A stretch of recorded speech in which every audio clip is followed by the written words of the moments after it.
네, 오늘은 법인의 성실 신고에 대해서 말씀을 드리겠습니다.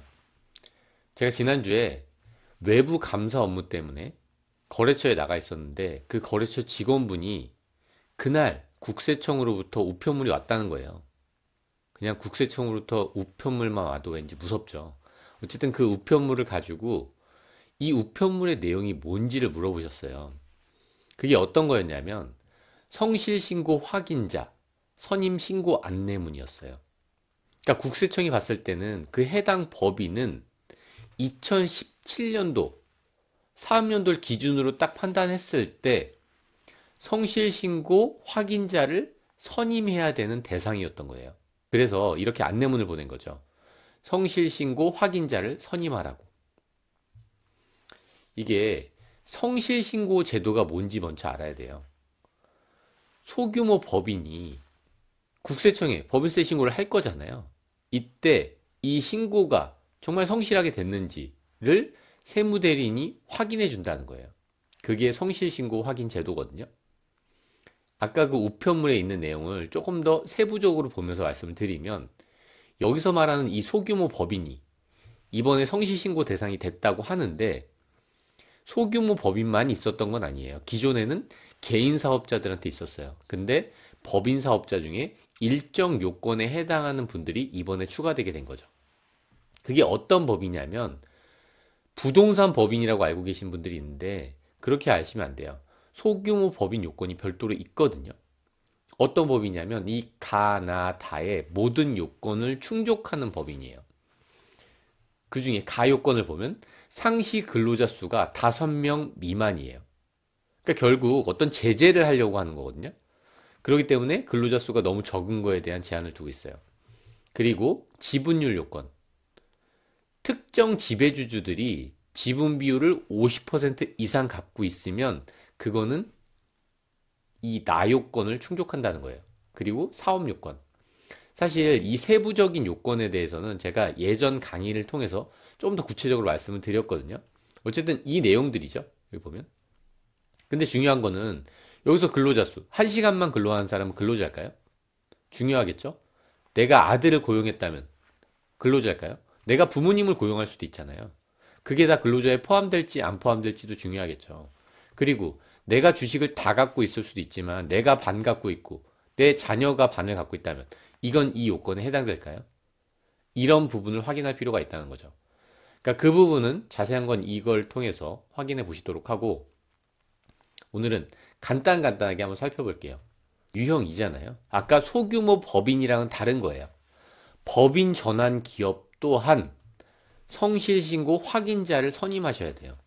그 법인 전환 기업의 구체적인 요건은 뭐냐면 법인이 설립한 연도나 그 직전 연도에 개인 사업자로서 성실신고 확인 대상이 되었던 그 사업자가 만약에 법인으로 전환했다면 그분 또한 이 법인 또한 3년 동안 성실신고 확인 제도가 유지된다는 거예요. 계속 성실신고 확인을 받아야 된다는 거죠. 3년 동안은. 근데 2018년 2월 13일 이후에 법인으로 전환한 그 법인만 적용되는 거예요.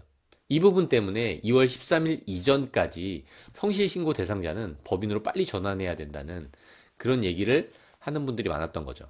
물론도 꼭 여기서 적용되지 않는 방법으로 법인 전환은 가능해요.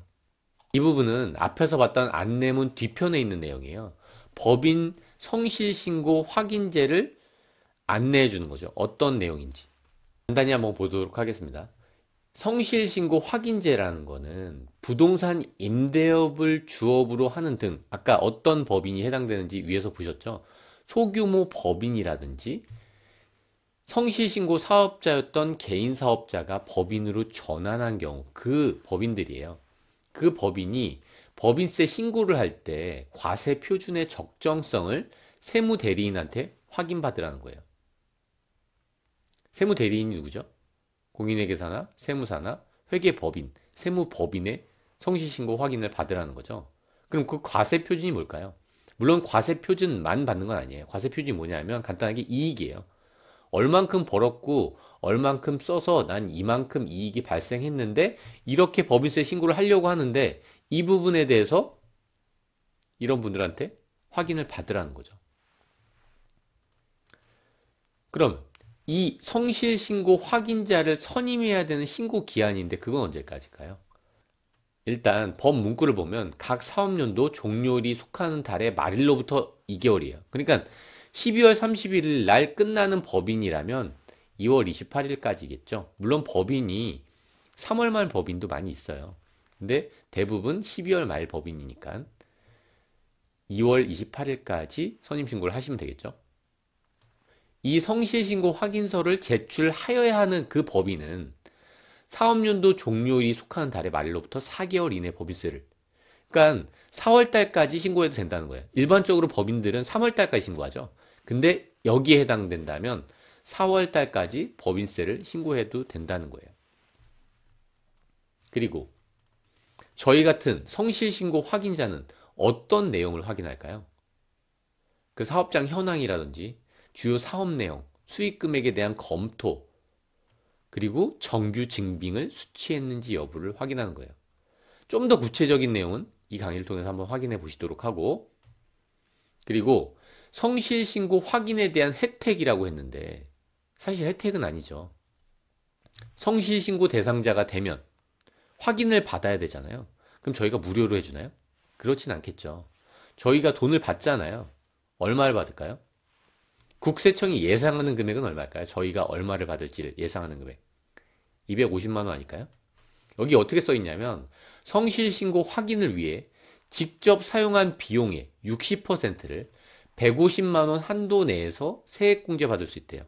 그러니까 내가 성실신고 대상 법인을 운영하고 있다면 세무대리인한테 250만 원을 조정료와 별도로 추가로 주고, 추가로 준 거에 대해서 60%만큼은 세액공제를 받을 수 있다는 거예요. 혜택은 아니죠. 조금 덜 억울한 부분이죠. 250을 냈지만 150만 원은 세액공제 해주겠다. 그럼 세금 낼 돈이 없으면 어떡하죠? 세액공제 못 받겠네요. 물론 2월은 될 거예요. 성실신고 확인 미이행 시 불이익은 뭐가 있을까요? 성실신고 확인 대상자가 성실신고 확인서를 신고 기한 내에 제출하지 아니한 경우에는, 신고 기한 내면 언제죠? 4월 말까지죠. 우리가 선임 신고하는 기간이 있고 이 확인서를 제출해야 되는 기간이 있어요. 그때까지 제출하지 아니하면 그때는 법인세 산출세액의 5%가 가산세로 부과된다는 얘기예요. 그러니까 물론 기한은 있지만 그걸 못 지켰다고 가산세 꼭 나오는 건 아니겠죠. 여기서 중요한 부분 중에 하나가 이 부분이거든요. 추후 세무조사 등을 통해서 성실신고 확인 세무대리인이 확인을 제대로 하지 못한 사실이 밝혀지는 경우 성실신고 확인 세무대리인에게 징계 책임이 있다는 거예요. 그러니까 저희가 성실신고 확인서를 주지만 그게 만약에 잘못된다면 저희한테 징계가 같이 올 수 있다는 거예요. 바로 이 부분 때문에 저희도 너무 조심스러운 거예요. 성실신고 확인서를 찍는 것이. 그런데 제가 나갔던 감사 대상 법인은 여기에 속하지 않았어요.